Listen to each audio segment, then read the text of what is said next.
Our second honoree is Fred Hunter, class of '87. I invite his fellow classmate and good friend Dan Varner to come up and say a few words about him.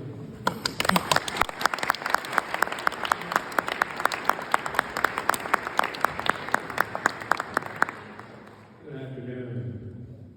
Good afternoon. Oh, we can do better. Good afternoon. Good afternoon. There we go. Thanks, guys. So seniors.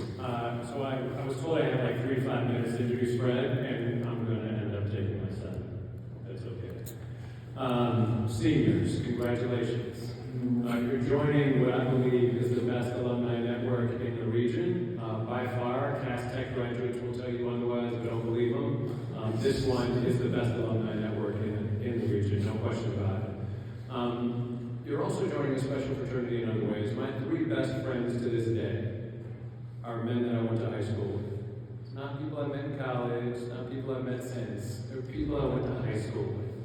I tell folks that the best decision my parents ever made for me, and they made a bunch of really good decisions, but the single best one they ever made for me was to send me to this high school. Against my wishes, right? Best decision ever. So congratulations to all of you. I have the pleasure of introducing to you today one of those 3 people who is one of my best friends. And I'm going to do it a little bit differently. So I'm going to read to you his bio, but I'm going to intersperse it into some stories about Fred. So my name is Dan Varner again, class of '87. By the way, I was asked to be a part of a press conference. Governor Whitmer called our office and asked us to be a part of a press conference today. And I said, no, I'm not going to do that because I'd rather be here introducing this guy to you. He's that special, right? That's who I'm about to introduce you to. One other thing you got to know. So over 25 years ago, I was the best man in this gentleman's wedding, and I gave an awful toast. We were so busy preparing for the wedding that I just completely forgot to prepare a toast. And I got up and I blew it. And so for 25 years, I've been waiting for an opportunity of redemption. And here it is. So, I've known Fred since 1983 when we were both first-year students at UDJ High School. We've remained friends, the best of friends, ever since, for those 41 years. Fred's an incredible learner. As Mr. Voss just shared, times were different back then. So when we graduated from UDJ High and went to the University of Michigan, video games were just becoming a part of the fabric of American society. He's like, you're not going to tell this story, I am. Here's the deal. Fred learned video games. Unlike anybody in the history of video games, this guy learned them, he just would crush us in everything. And that's not the point of the story. The point is, he spent so much time learning video games, he actually lost he got kicked out of U of M. Oh my gosh, this guy's up here introducing Fred Hunter and talking about Fred fought his way back. This is how good a learner he was. He learned the lesson from that and fought his way back into U of M a mere semester later, right? By doing all the hard work necessary. I co-founded a nonprofit to deliver character and leadership development for kids in Detroit, and we needed an athletic director. This is years later. And I called Fred. So I think of nobody better to fulfill that role. So Fred Hunter today is the Chief Executive Officer of the Detroit Police Athletic League, headquartered at the Corner Ballpark since April of 2022. He's a seasoned executive leader with more than 20 years of success in nonprofit management. He's a committed, high-integrity leader helping improve Detroit through positive work with the community and youth. He's been a vital staff member of Detroit PAL since 2000.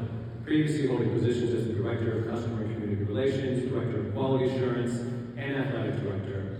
Fred's areas of expertise include program development, administration, data evaluation, client service, grant management, and talent development. To name a few, he didn't list fund development, but the man can raise money. So Fred's a learner. Fred's also incredibly hardworking. So while he was at UDJ High, Fred was the center on the basketball team. Fred was by no means the tallest person on the basketball team. He wasn't even close to the tallest person on the basketball team. But he was the center on the basketball team because he worked that hard. And he saw that that's what the team needed, was for him to play center. So he did. Later on, we got to U of M. And Fred, by the way, probably passed up scholarship. He probably missed out on scholarship offers honors as a high school basketball player because he was playing out of position. Right? So later on we get to U of M, and Fred starts playing basketball on the side in these Gus Macker tournaments, they're called. This time, I don't know if they're still around or not. But these are like 3-on-3 tournaments where you form your own team and whatnot. So Fred formed a team. The nickname of this team was Freddie and the Seven Dwarfs. Fred, by the way, was not the tallest player on this team either. But Fred could jump out of the roof. He jumped out of the building. He ended up walking on the team at the University of Michigan. And didn't just walk on the team. This man was the captain, the walk-on captain of the Fab Five team at the University of Michigan. If you've not watched the documentary about the Fab Five, you should. And know that when those young men were searching for advice, it was Fred Hunter that they went to. A Michigan native, Fred graduated from the University of Detroit Jesuit High School and attended the University of Michigan, where he received a BA in psychology and was a walk-on and captain of the men's basketball team. He won both the Michigan Basketball Garner Leadership and Growth Hustle Awards. He's a member of the UDJ Jesuit High School Athletic Hall of Fame, inducted earlier this year, and was named the African American Leadership Awards Godfrey Dillard Black Athlete of the Year as well. Fred's achievements and excellence in leadership have been recognized by numerous organizations. At the 2020 Detroit Choice Awards, he was named a Vanguard recipient for nonprofit leadership. He's also a Michigan Chronicle Man of Excellence honoree, a James H. Cole Legacy Foundation hero, and serves as board vice president for the Link School of the Arts. He resides in Detroit, Michigan, has been married to his lovely wife, Sarah, for 27 years, and has 4 children. He enjoys watching sports, both college and professional, and reading for leadership and personal growth. Final comment. This guy has been an incredible friend. I'll get emotional. Friend, business partner, community leader, classmate, and teammate for as long as I've known him. He's an incredible human being. He's a man for others in the greatest sense of the word. And he makes all of us, as members of this Cub community, incredibly proud. Now look, this is a little hokey, but back when he played at the University of Michigan, Chrysler Arena would erupt with cheers of Freddie, Freddie, Freddie, Freddie, Freddie, back when he played. I'm asking you to join me in that cheer to welcome Fred Hunter to the stage. Ready? Come on, let's do it, y'all. Freddie, Freddie, Freddie, Freddie, Freddie, Freddie, Freddie, Freddie.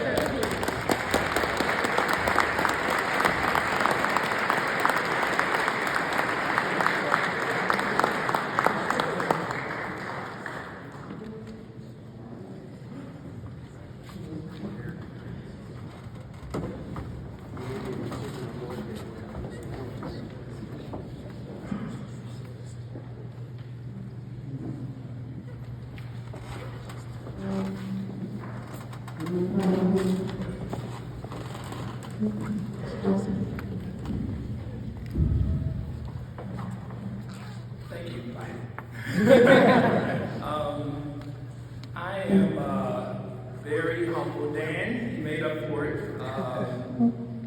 And I just want to, it's a little bit surreal here. UD means so much to me, just in terms of, listening to the different things that happen, but really understanding, for me, if I hadn't found the high, I'm not sure where my trajectory would have led me. Just to be genuine. So, one, I want to, thank. I'm honored to be here. Honored for the award. Really honored to just be able to chat a little bit with the class of 24. Dan said he'd take a little bit more time. I'll take a little bit less time. But what UD did for me, and it was really, truthfully, an accident. I grew up about 2 miles west of UD.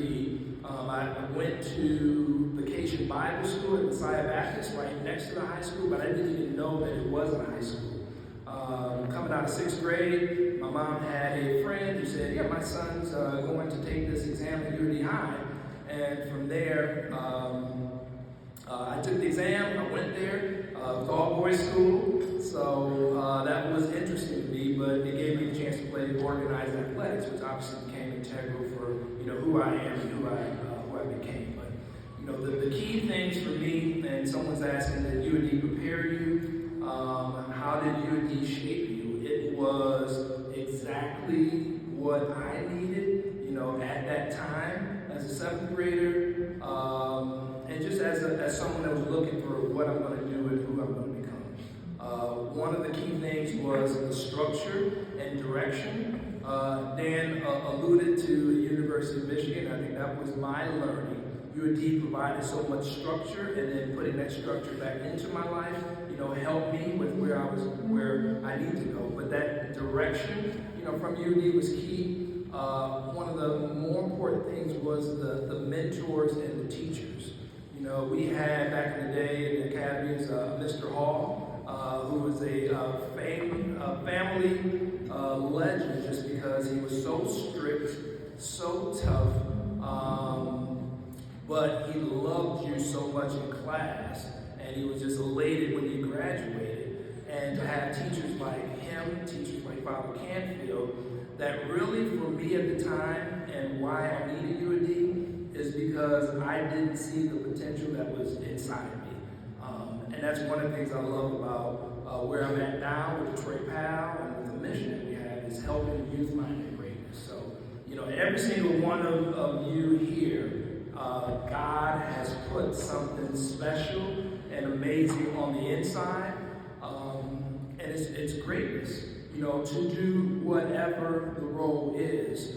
And what I'm thankful for is having the mentors, and Dan just mentioned having the friends around you that I gained and I was able to grow with, through UD. And a big part of my story, just to be genuine in terms of what Dan was sharing, is that if I didn't have classmates like Dan, I wouldn't have the wife, I wouldn't have the position, I wouldn't be where I was. So just imagine going to UD, vice president, Sid Graham Award winner, loyalty winner, you're at the University of Michigan, on a ROTC scholarship at the time, and then without that structure and direction, I made mistakes, and I wasn't invited back to U of M. So that hit me as an individual extremely hard, but having Dan, having other classmates there that believed in me, that even when I wasn't doing the things at that point that I needed to do, they encouraged me to be able to get back on the path and achieve things that, and I didn't achieve things, to do things that I really wanted to do that was in my heart. And a big part, I appreciate Mr. Boss sharing, there are things that happen that it's not me, it's genuinely, there's a verse that God does exceedingly abundantly above and beyond what you can ask or think. So from what Dan mentioned, I was out of school. 14 months later, I was walk-on and starting at the University of Michigan. And 14 months later, we're playing in the championship game, with the Fab Five, on national TV. And I just wanted to make the team. I wanted to sit on the bench and enjoy it. But, it's one of those things that God did. But it wouldn't have happened without friends like Dan. And even in the journey, I think that's the reality, you don't always go like this. Sometimes you go like this. UD gave me direction and really accountability. I wanted to make sure I was representing UD well and representing my classmates well. So I always had that pull to do well. But classmates came in and stepped in. So Dan mentioned, when he started Think Detroit and he wanted to invite me on, it was at a pivotal time. I was working in my first position out of school, and I wanted to be there, but my boss didn't want me to be here. So I was fired. I had a little girl. I had a girl on the way, and I'm raising a family. But Dan extended this opportunity to come in as an athletic director, for this young nonprofit. And when I started working here, I was like, this is what I'm supposed to do. This is what I'm supposed to be doing. And how did it happen? It happened from a classmate at the UD. So it's really, really a special place. I could talk about University of Michigan and Bruce Motti, who was the sports information director, a UD High guy that was guiding me through the different things there at the school. There's just so many alums that are out there that believe in other alums and help pull us forward. So I'm honored and humbled, and I'm excited about what we can continue to do as men for others. If it wasn't for UD, I know just what I've been able to work together with the team to accomplish, it wouldn't accomplish. So that's a ripple effect that UD has. And I'm excited for the class of 2024 and what your ripple effect will be, as you see that greatness that's on the inside of you, as you realize you've got friends here in terms of your classmates and friends from alums going back, many, many years. We're rooting for you, we're supporting for you, anything and everything we can do to help you. That's what we want to do, because it lifts up the high, and we're truly men for others. Last things for me, men for others, two different things, just in terms of how I operate. One, I believe in the golden rule. I think it's Matthew 7:12. Do unto others as you would have them do unto you. And that's something I gained from UD. Just see people from their shoes and treat them the way you want to be treated. The other thing for me, men for others, is to whom much is given, much is required. And I just own that. I just believe that's extremely important. The more you have, the more you can do. And UD has just been tremendous for me. And I just want to pay it back to the city and everything else. And the last thing for me is that for the greater glory of God, that's really what it's about. I genuinely just want to do well by Him, for the gifts and talents and the grace that He's given me to be able to pay it forward, to help others out. And that's what drives me, as an individual, just to be a blessing. You're blessed to be a blessing, and I just want to be a blessing in the best way that I can. So I'm thankful, humble, honored. Last funny story, we live on North Lawn, 2 blocks away. And when I moved there to North Lawn, for the first month straight, every time I drove by UD High School, I would sing the fight song. Because it meant so much to me. It was a game changer in terms of where I was going, and it put me on the right track.